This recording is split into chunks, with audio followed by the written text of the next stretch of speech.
Hello everyone. So I am back. My name is Priyanka and you are here on Learning with Priyanka. आज हम लोग कुछ ऐसा सीखेंगे जिससे कि आप लोग को इंग्लिश बोलना बहुत आसानी से आ सके। बेसिकली हम कभी भी कोई भी लैंग्वेज जब सीखते हैं तो हमारा मेन कंसर्न होता है कि हम दूसरों के सामने कितने कॉन्फिडेंटली बोल सकते हैं। हिंदी हम लोग की लोकल लैंग्वेज है तो हम लोग बहुत आसानी से बोल लेते हैं, बिना सोचे बिना समझे हम लोग इंग्लिश में हिंदी में बात कर लेते हैं। लेकिन अगर हमें कुछ स्ट्रक्चर्स आ जाएं, जैसे हिंदी में हम लोग को सोचना नहीं पड़ता है कुछ भी बोलने के लिए, अगर हम आंख बंद करके भी वैसे ही इंग्लिश बोल लें तो कितना अच्छा रहेगा।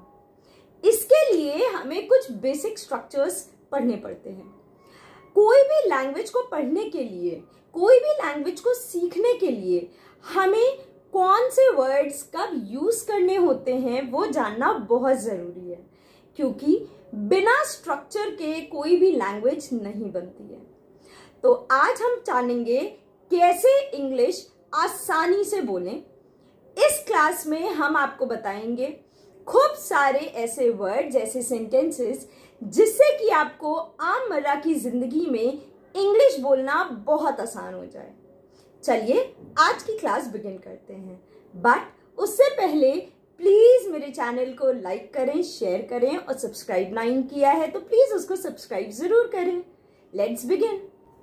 कोई भी लैंग्वेज जब हम लोग सीखते हैं तो सबसे पहले हमें सेंटेंस बनाना आना चाहिए। सेंटेंस का मतलब है पूरा वाक्य। अब जैसे मुझे कहना है राम ने खाना खाया, लेकिन अगर मैंने सिर्फ ऐसे बोला राम खाना खाया तो क्या ये सेंटेंस बना? नहीं बना। सेंटेंस वो होता है जिसमें कई शब्द मिलकर कोई एक मीनिंगफुल वाक्य बने जिससे हमें समझ में आए। अगर हमें बोलना है राम ने खाना खाया तो हमें पूरा शब्द बोलना पड़ेगा, राम ने खाना खाया। अगर कोई भी एक वर्ड उसमें से मिसिंग है तो वो एक सेंटेंस नहीं होता है। वैसे ही इंग्लिश में होता है। इंग्लिश में हर सेंटेंस को बनाने के लिए हमें लेटर्स की जरूरत होती है, ए से जेड तक के। इंग्लिश में कोई भी सेंटेंस बनाने के लिए हमें लेटर्स की जरूरत होती है। सिर्फ इंग्लिश में नहीं, किसी भी लैंग्वेज में हमें सेंटेंस बनाने के लिए लेटर्स की जरूरत होती है। हिंदी में क ख ग घ ङ वर्णमाला जो होता है वो हमें यूज करना पड़ता है। एक लेटर हो गया A B C D. Letters से हम वर्ड्स बनाते हैं, शब्द बनाते हैं। का ख ग घ से ही तो हम कमल बनाते हैं, घर बनाते हैं। वैसे ही लेटर्स से ए बी सी डी से ही हम वर्ड्स बनाते हैं। वर्ड से हम लोग सेंटेंस बनाते हैं और सेंटेंस से हम लोग पूरी लैंग्वेज बनाते हैं। तो लैंग्वेज को सीखने के लिए हमें ये सारी चीजें बहुत अच्छे से आनी चाहिए। आपको ये बात बहुत अच्छे से पता होगी कि जो भी चीज हमारे मन में आती है, हर चीज को हम इजीली ट्रांसलेट कर सकते हैं इंग्लिश में। लेकिन प्रॉब्लम तब आती है जब दूसरा बंदा इंग्लिश में बहुत ही एफिशिएंटली बात कर रहा है और हमें उसको मन ही मन में पहले ट्रांसलेट करना पड़ेगा, फिर हम बोलेंगे, फिर कौन सा टेंस लगेगा, ये सब सोचने में बहुत टाइम लग जाता है और हम अपनी बेइज्जती करा लेते हैं। इसलिए इससे अच्छा है कि हम बात ही ना करें। नहीं, अगर हम धीरे धीरे रोज प्रैक्टिस करें तो ये सारी चीजें बिल्कुल हिंदी की तरह आसानी से ट्रांसलेट हो सकती हैं। जैसे कि राम ने खाना खाया, Ram has eaten his food. Ram खाना खा रहा है, राम अभी खाना खा रहा है, so Ram is eating his food now. मैं हॉस्पिटल गई, I went to the hospital. Doctor ने मेरा इलाज किया, डॉक्टर ट्रीटेड मी। सो हमें हर शब्द का मीनिंग पता होना चाहिए, टेंस पता होना चाहिए, कुछ मोडाल्स होते हैं वो पता होना चाहिए और उससे हम आसानी से अपने सेंटेंसेस को बना सकते हैं। और अगर हमें सेंटेंस बनाना आ गया तो बोलना बहुत आसान हो जाता है। आज हम उसी चीज को सीखेंगे। सो आज हम लोग पढ़ने जा रहे हैं ये 4 main topics. Verbs to be, verbs to have, कब कौन से वर्ब्स यूज करते हैं। मोडाल वर्ब्स, ये भी हम सीखेंगे, कब कौन से वर्ब्स यूज करते हैं, किसका क्या मीनिंग होता है। और सबसे इंपॉर्टेंट होता है टेंसेस। आपने अक्सर देखा होगा लोग जो हैं वो बात करते हुए बड़ा हेजिटेंट होते हैं, आईएनजी लगेगा कि वॉज लगेगा कि हैज लगेगा, इसमें बड़ा कंफ्यूजन होता है। सो आज हम ये सारे टॉपिक्स क्लियर करेंगे। बेसिकली अगेन मैं एक ही चीज बोलूंगी, इंग्लिश बोलना नहीं डिफिकल्ट होता है, इंग्लिश बोलने में हेजिटेशन को भगाना बड़ा डिफिकल्ट होता है।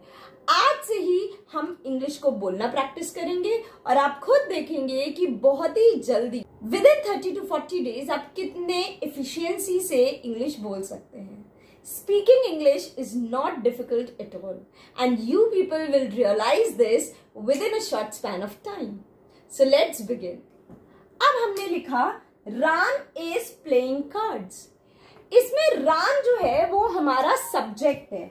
सब्जेक्ट उसको कहते हैं जो कोई काम करता है, तो राम जो है वो हमारा सब्जेक्ट है। ये सब्जेक्ट जो है वो सिंगुलर भी हो सकता है, मतलब एक वचन, और ये प्लूरल भी हो सकता है, मतलब कई, more than one.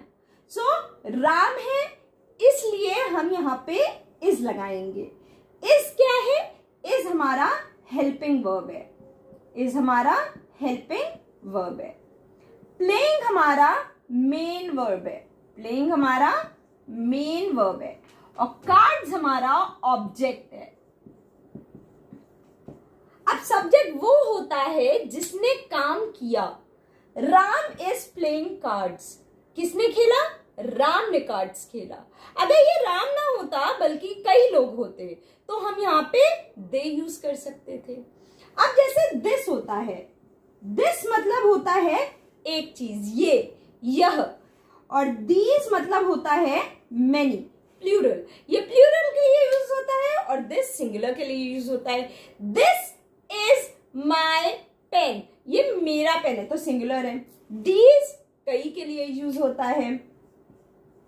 They are playing cards, अगर यहाँ पे राम की जगह कई लोग होते तो दे आर प्लेइंग कार्ड्स।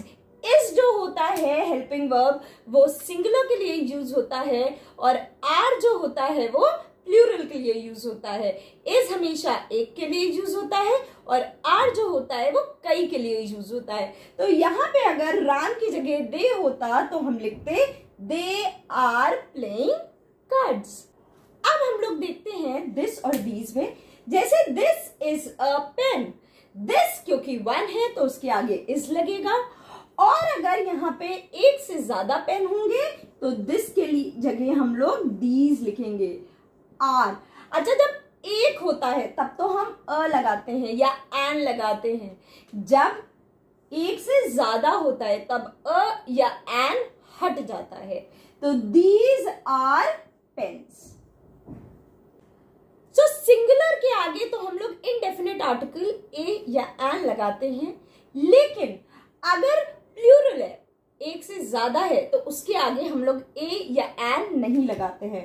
तो दीज आर पेन्स। हम जब एक पेन से ज्यादा की बात करेंगे, दो पेन की बात करेंगे तो दीज आर पेन्स यूज करेंगे, और एक की बात करेंगे तो दिस इज अ पेन। तो अब हम देखेंगे कि इसमें क्या क्या बदला। दिस जो है ये देखिए सिंगुलर है और दीज जो है वो प्लूरल है। तो दिस जो है वो सिंगुलर है और दीज जो है वो प्लूरल है। इस जो है वो सिंगुलर है, वो आर में बदल गया, आर जो है वो प्लूरल है, इज सिंगुलर है। पेन जो है वो सिंगुलर है और पेन्स जो है वो प्लूरल है। तो हम एक चीज ये बात समझ में आ गई कि पहला इस जो होता है वो हमेशा सिंगुलर के साथ लगता है, दिस जो होता है वो हमेशा सिंगुलर के साथ लगता है, और दीज जो होता है और आर जो होता है वो हमेशा प्लूरल या मेनी के साथ लगता है। आई होप ये बात आपको क्लियर हो गई होगी जो मैं समझाने की कोशिश कर रही हूँ थ्रू दीज पेन्स। आपको ये कॉन्सेप्ट दिस, दीज, सिंगुलर और प्लूरल का समझ में आएगा। सिंगुलर मतलब वन एंड प्लूरल मतलब मोर देन वन, एक से ज्यादा। इसी तरह से हम दैट का भी देख लेते हैं। दैट हम लोग तब यूज करते हैं जब कोई चीज एक है लेकिन हमसे दूर है। दैट इज माई कार, मतलब वो मेरी कार है, वो जो दूर खड़ी है वो मेरी कार है।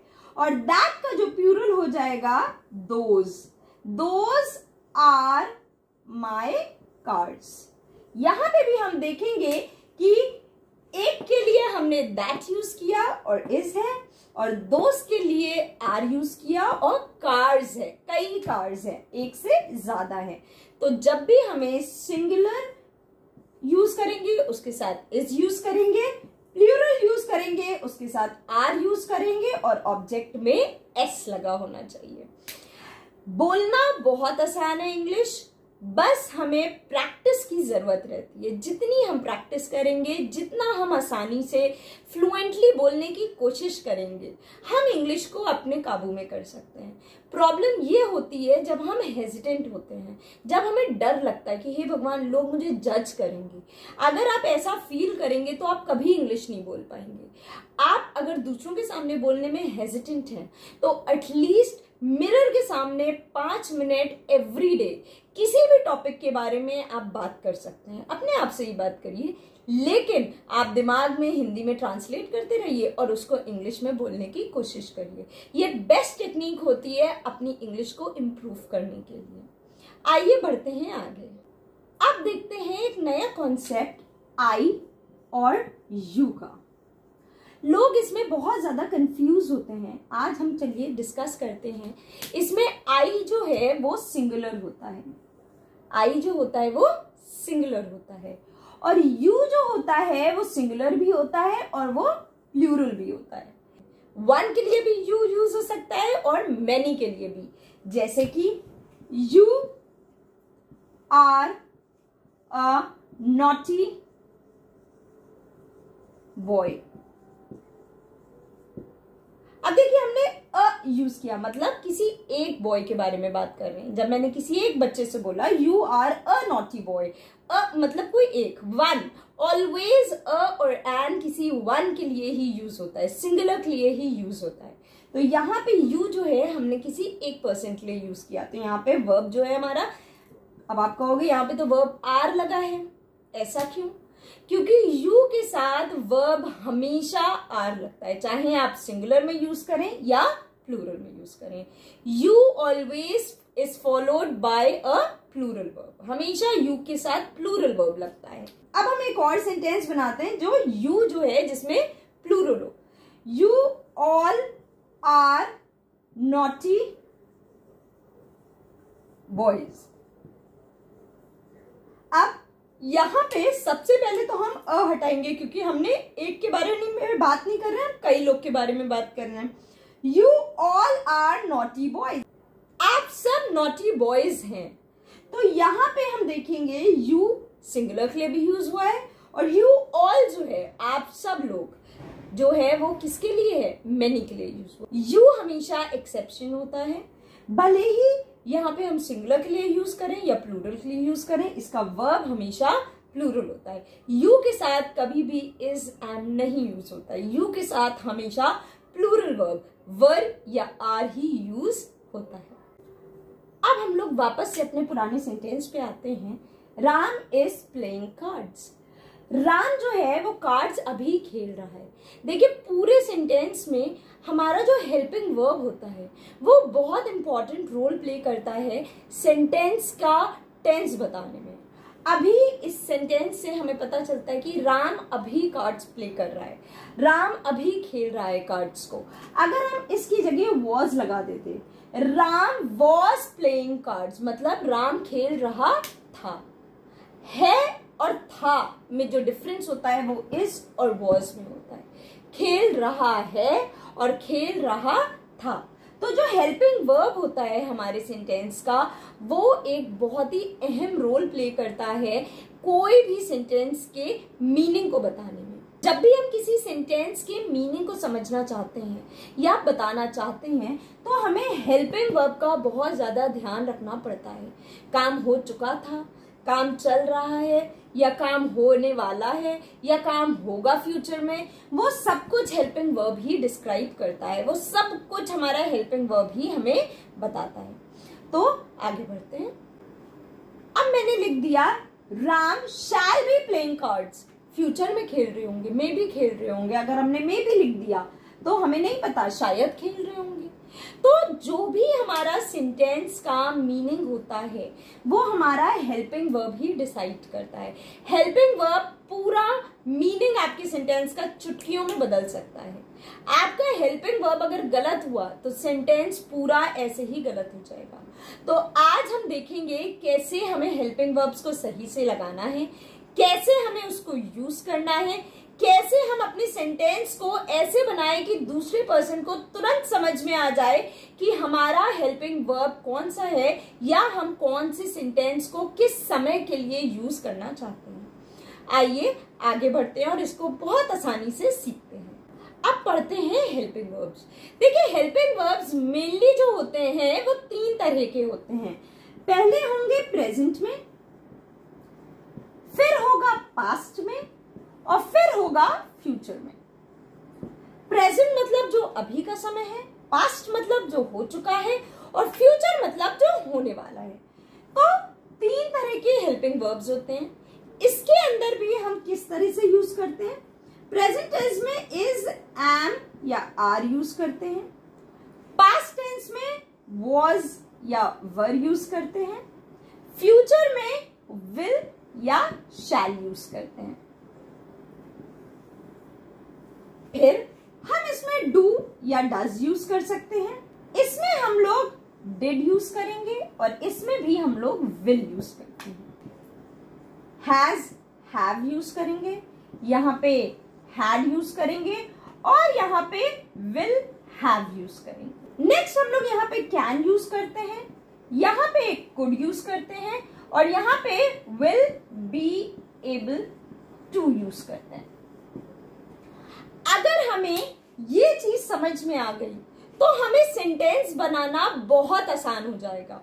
अब देखिए, जैसे मैंने बोला आई एम रिच। अगर मैंने बोला आई एम रिच मतलब प्रेजेंट टेंस, अभी मैं रिच हूं। आई वॉज रिच मतलब मैं पास्ट में रिच थी, अभी नहीं हूं, पहले थी।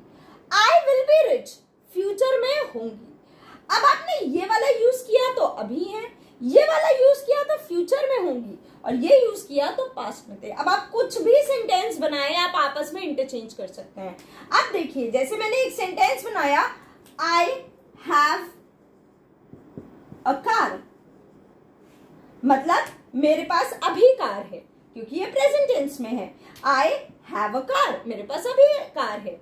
I will have a car, मेरे पास फ्यूचर में कार होगी। आई हैड अ कार, मेरे पास पहले कार थी। तो जो भी सेंटेंस हम बनाएंगे हमें सिर्फ ये हेल्पिंग वर्ब्स को याद रखना पड़ेगा। अगर हमने ये हेल्पिंग वर्ब्स को याद रखा तो हमारे सेंटेंस कभी भी गलत हो ही नहीं सकते हैं। बस हमें ये हेल्पिंग वर्ब्स दिमाग में रखने होंगे कि ये प्रेजेंट टेंस है।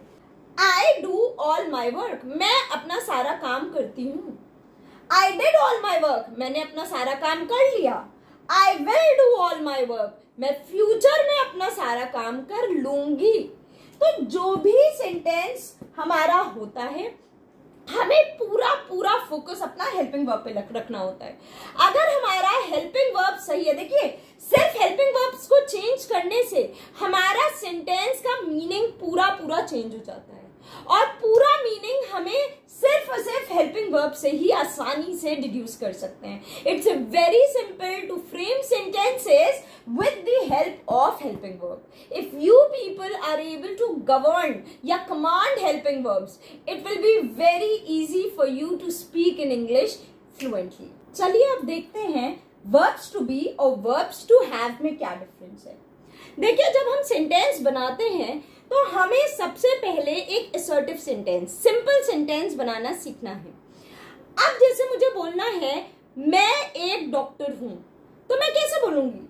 Subject I am a doctor, object एक डॉक्टर हूं। I am a teacher, I am your friend, he is my friend. तो हम जब भी एक सेंटेंस बनाएंगे उसमें हमें सिंपल से अपना सब्जेक्ट रखना है। वो सब्जेक्ट मैं हो सकती हूँ, वो सब्जेक्ट यू हो सकता है, वो सब्जेक्ट कोई नाम हो सकता है। वो सब्जेक्ट, अगर वो सब्जेक्ट सिंगुलर है, वन है तो इज लगेगा, प्लूरल है तो आर लगेगा। आई के साथ एम लगता है, सिर्फ और सिर्फ आई के साथ एम लगेगा, और कुछ भी होगा तो उसके साथ या तो इज लगेगा या आर लगेगा।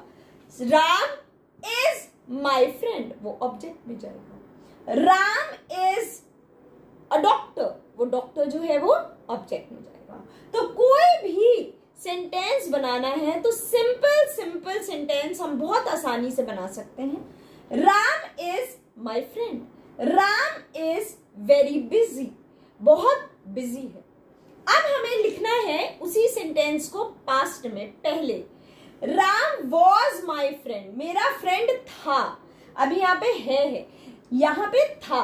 राम मेरा फ्रेंड था, Ram was my friend. Ram was a doctor, अब वो डॉक्टर नहीं है, था पहले। Ram was a doctor, Ram was very busy, past में था, अभी वो नहीं है। अभी जब यूज करेंगे तो इज, एम या आर यूज करेंगे। अब वर हम कब यूज करेंगे? जब कई हो जाएंगे।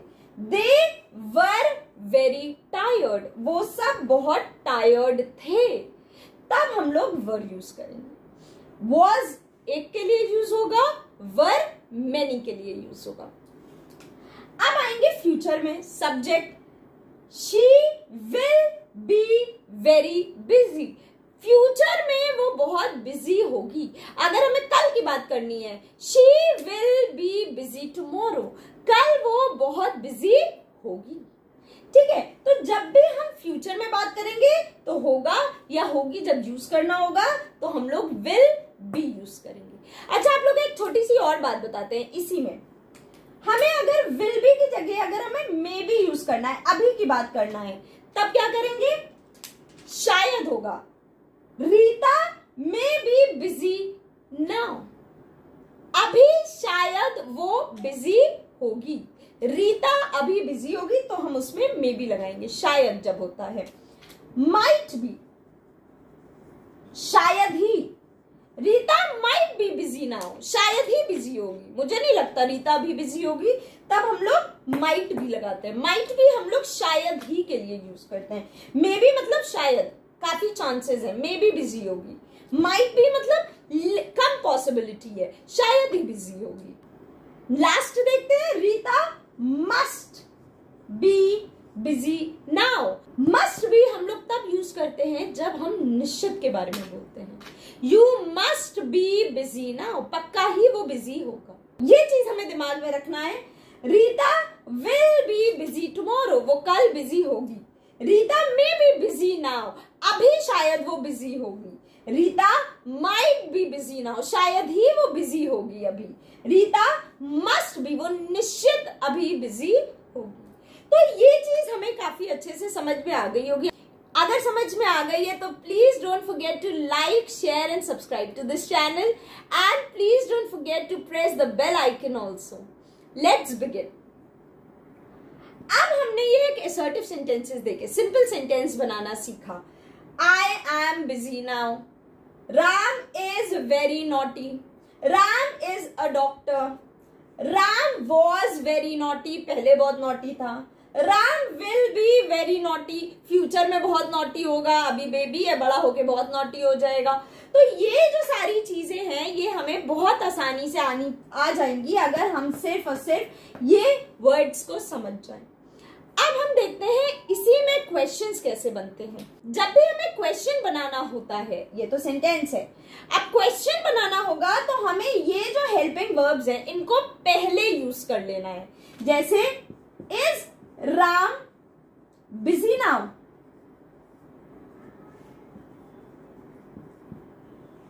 अगर हमें पूछना है क्या, तो हम इज राम बिजी नाउ, क्या राम अभी बिजी है, तो is Ram busy now. I am very busy, am I very busy, क्या मैं बहुत बिजी हूं, तो उसमें am पहले आ जाएगा। They are coming tomorrow, क्या वो आ रहे हैं, तो are they coming tomorrow। तो जो भी हेल्पिंग वर्ब होते हैं अगर हम उनको पहले लगा देंगे, शुरुआत में लगा देंगे सेंटेंस के, तो वो एक क्वेश्चन में चेंज हो जाते हैं, वो एक प्रश्न में चेंज हो जाते हैं। अब कोई भी सेंटेंस ले लीजिए, मैं बहुत ज्यादा परेशान हूं, आई एम वेरी वरिड। अब इसको मुझे क्वेश्चन में पूछना है, क्या मैं बहुत परेशान हूं? Am I very worried. तो जो भी हेल्पिंग वर्ब होता है अगर हम उसको पहले लगा देंगे तो वो हमारा क्वेश्चन में चेंज हो जाता है।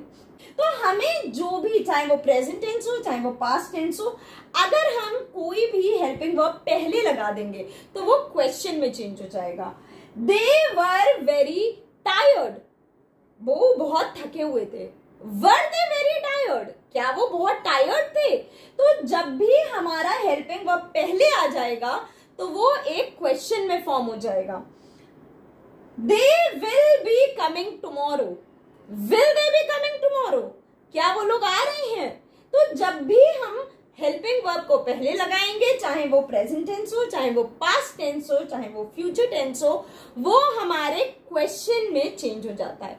आपको एक चीज और बताना चाहेंगे, जब हम किसी भी सेंटेंस को क्वेश्चन में चेंज करते हैं उसको हम इंटेरोगेटिव सेंटेंसेस भी बोलते हैं। क्वेश्चंस को हम इंटेरोगेट मतलब जो क्वेश्चन पूछना होता है, इसलिए हम लोग ऐसे सेंटेंस जिसमें क्वेश्चंस पूछे जाते हैं उनको हम लोग इंटेरोगेटिव सेंटेंसेस भी बोलते हैं।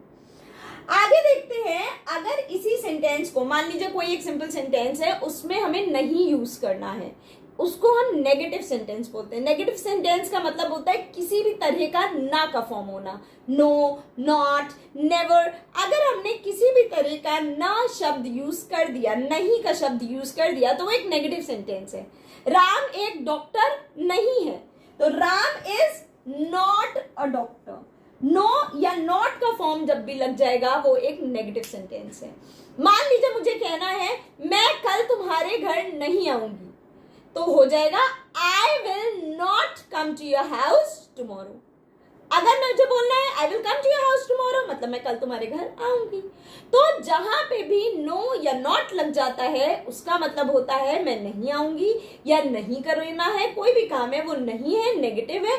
और अगर हमें उसमें नो या नॉट नहीं लगा होता है तो वो एक पॉजिटिव सेंटेंस होता है। अब देखते हैं, आई will not give you money. अब मुझे किसी को पैसे देने हैं और किसी ने मुझसे बोला मुझे पैसे दो, मैं उससे बोलूंगी आई will not give you money, मैं तुम्हें पैसे नहीं दूंगी। और अगर मुझे बोलना है मैं आपको पैसे दूंगी तो I will give you money. तो बस नो या नॉट कहीं पे भी लग जाता है तो सेंटेंस का मतलब उल्टा हो जाता है, नहीं लग जाता है। अब देखते हैं टू हैव। टू हैव का मतलब होता है कुछ होना, मेरे पास कुछ होना। अब इसमें भी हम लोग सब्जेक्ट हैज या हैव और ऑब्जेक्ट लगाएंगे, जैसे कि रीता हैज अ कार। अब रीता है, सिंगुलर है तो हैज लगेगा और ऑब्जेक्ट में कार आ गई, तो रीता हैज अ कार। हमें एक चीज हमेशा दिमाग में रखनी है कि आई और यू के साथ हमेशा हैव लगता है और सिंगुलर के साथ हैज लगता है और बाकी सारा प्लूरल के साथ हैव लगता है।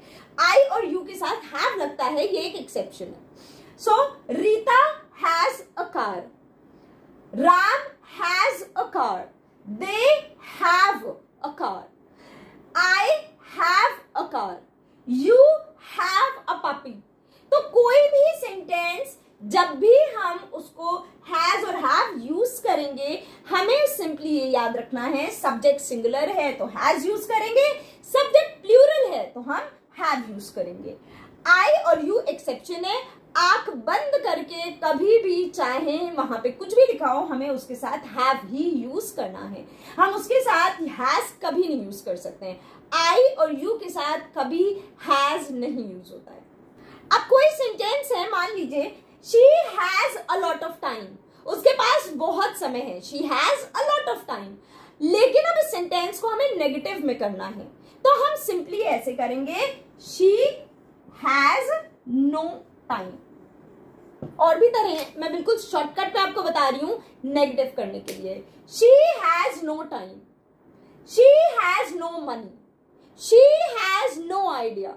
तो सिंपली हम शी हैज नो लगा सकते हैं या दे हैव नो टाइम। हमें सिंपली अगर नेगेटिव करना है तो हम इसमें नो लगाएंगे, नॉट नहीं लगाएंगे। She has no time, she has no money, they have no idea. तो कभी भी हमें इस सेंटेंस में नॉट नहीं यूज करना है, हमें हमेशा नो यूज करना है अगर हमें सेंटेंस को नेगेटिव में करना है। इसी तरह से ये भी है, ये प्रेजेंट टेंस में है, अभी उसके पास समय नहीं है। She has no time now, अभी उसके पास समय नहीं है। लेकिन अगर हम पास्ट की बात करें, पहले नहीं था, she had no time, she has no time मतलब अभी नहीं है, शी हैड नो टाइम मतलब उसके पास पास्ट में नहीं था। अब इसको सिंपल सेंटेंस में लिख सकते हैं, I had a lot of pain, मतलब मेरे पास्ट में बहुत पेन था। I had object a lot of pain. I had a car, मेरे पास पास्ट में कार थी। I had a lot of money, past में मेरे पास बहुत पैसा था। अब मुझे इसको नेगेटिव में करना है तो कैसे करेंगे? I had no money, I had no pen. तो हमें बस ये दिमाग में रखना है कि अगर हमें सब्जेक्ट सिंपल सेंटेंस में है, असर्टिव सेंटेंस में है, मतलब पॉजिटिव सेंटेंस है, तो हम उसमें सिंपल लिख सकते हैं सब्जेक्ट, हैज या हैव और ऑब्जेक्ट। और अगर हमें इसको नेगेटिव में करना है तो इसमें और इसमें हम लोग नो यूज करेंगे और नॉट नहीं यूज करेंगे। She has no money, she has no time, they had no pen, they had no idea. Past की जब बात करेंगे तो हैड लगेगा और अभी की बात करेंगे तो हैज लगेगा। एक सिंपल सी चीज है, बस ये दिमाग में रखना है, अभी की बात हो रही है, हाल ही की बात हो रही है तो हैज या हैव लगेगा, और पास्ट की बात हो रही है तो हैड लगेगा। एक चीज और, हैड जो है वो सिंगुलर के लिए भी यूज होता है और प्लूरल के लिए भी यूज होता है। यहाँ पे सिंगुलर के लिए हैज होता है, यहाँ पे हैव होता है, बट पास्ट में हैड जो है वो दोनों के लिए यूज होता है, चाहे वो सिंगुलर हो चाहे वो प्लूरल हो। अब आते हैं लास्ट वाले पे, Ram will have a car, future में उसके पास कार होगी। Ram will have a lot of money, future में आने वाले समय में उसके पास बहुत सारा पैसा होगा। तो जब होगा वाली बात होती है तब हम लोग विल हैव यूज करते हैं। लेकिन जब हमें इस सेंटेंस को नेगेटिव में बनाना होता है तो हम लोग नो नहीं यूज करते बल्कि नॉट यूज करते हैं। Ram will not have a car, Ram will not have a lot of money, इसमें हम लोग नो नहीं यूज करते हैं बल्कि इसमें हम लोग नॉट यूज करते हैं। अब ये हमारा पॉजिटिव सेंटेंस मतलब एक सिंपल सेंटेंस, असर्टिव सेंटेंस की बात हो गई। अब दूसरी बात हो गई हमारी नेगेटिव सेंटेंस, जिसमें नो या नॉट नहीं की बात हो गई। अब हम लोग आते हैं क्वेश्चन के फॉर्म में। अगर हमें इसी में क्वेश्चन पूछना है तब क्या होगा? तब हम लोग डू या डज यूज करते हैं। डू या डज प्लस सब्जेक्ट, हैव या हैज प्लस ऑब्जेक्ट। अब जब हमें इसको क्वेश्चन में बनाना है तो हम डू या डज का यूज करेंगे। डू जो होता है वो प्लूरल में यूज होता है और डज जो होता है वो सिंगुलर में यूज होता है। एक के लिए डज यूज होगा, मेनी के लिए डू यूज होगा। तो do you have time, does she have time. तो कभी भी हमें क्वेश्चन में बनाना है तो बस ये फॉर्मेट याद रखना है, कुछ नहीं। डू या डज, सब्जेक्ट मतलब राम, लक्ष्मण, सीता, नाम, कोई भी प्रोनाउन या नाउन, हैव या हैज, हैव ही लगेगा डू और डज के साथ, और ऑब्जेक्ट लगेगा। Do you have money, does she have money. तो हमेशा हमें ये फॉर्मेट याद रखना है। इसी तरह से इस वाले में हमें सिर्फ डिड लगाना है। डिड लगेगा प्लस सब्जेक्ट लगेगा प्लस हैव लगेगा और ऑब्जेक्ट लगेगा। पास्ट का और भी आसान है, कुछ नहीं है, did plus subject plus have plus object. Did you have time, क्या आपके पास समय था? डिड यू हैव मनी, क्या आपके पास पैसे थे? Did they have a lot of idea, क्या उनके पास आइडिया था? तो did plus subject plus have plus object, बहुत ही सिंपल रहता है। आगे बढ़ते हैं इस वाले में। आखिरी वाले में देखेंगे हमें विल लगाना होता है अगर हमें क्वेश्चन में बनाना होता है। विल यू हैव मनी, क्या तुम्हारे पास फ्यूचर में पैसे होंगे? विल यू हैव एवरीथिंग, क्या तुम्हारे पास सब कुछ होगा? तो ये जो फॉर्मेट है ये बहुत आसान है, बस हमें रोज प्रैक्टिस करना है। आप अगर हेजिटेट हो रहे हैं, दूसरों के सामने नहीं बोल पा रहे हैं, तो खुद ही शीशे के सामने खड़े होकर उसको प्रैक्टिस करें, लेकिन 5 मिनट रोज हमें प्रैक्टिस करना जरूरी है। अगर हम चाहते हैं कि हम किसी भी इंटरव्यू में किसी के सामने कभी भी हेजिटेट ना करें, आप बोलें, बोलने में कोई बुराई नहीं है। भले ही थोड़ा सा हमें स्टार्टिंग में दिक्कत होगी, लेकिन धीरे धीरे प्रैक्टिस करते करते करते करते आप बहुत कॉन्फिडेंटली और बहुत एफिशिएंटली इंग्लिश बोल सकते हैं। अब देखिए, अगर हमें अपने डेली रूटीन के बारे में बात करनी है तो हम क्यों हेजिटेट करें? अगर मैं आपसे पूछूं what do you do early in the morning, आप लोग सुबह क्या करते हैं? What do you do in the morning, आप उसका आंसर क्या देंगे? I wake up in the morning, I brush my teeth, I go to school या coaching या college, I go to the office, I get up in the morning, I freshen up, I go to the gym, I do my daily breakfast। तो इस तरह से हमें every day के कुछ कुछ सेंटेंसेस को बोलना सीखना पड़ेगा। अगर हम इस तरह से सीखेंगे और एवरी डे मॉर्निंग में 10 सेंटेंस बोलेंगे तो हमारे लिए बोलना बहुत आसान हो जाएगा। फॉर एग्जाम्पल, अगर मैं सुबह सुबह उठूं और मैं बोलूं today I will go to the gym, today I will first I will go and brush my teeth, then I will freshen up and I will take a bath। तो इस तरह से अगर मैं थोड़े थोड़े सेंटेंसेस को बोलूं, उनको ट्रांसलेट करूं और उसको प्रैक्टिस करने की कोशिश करूं, तो हमारे लिए इंग्लिश बोलना बहुत ज्यादा आसान हो जाएगा।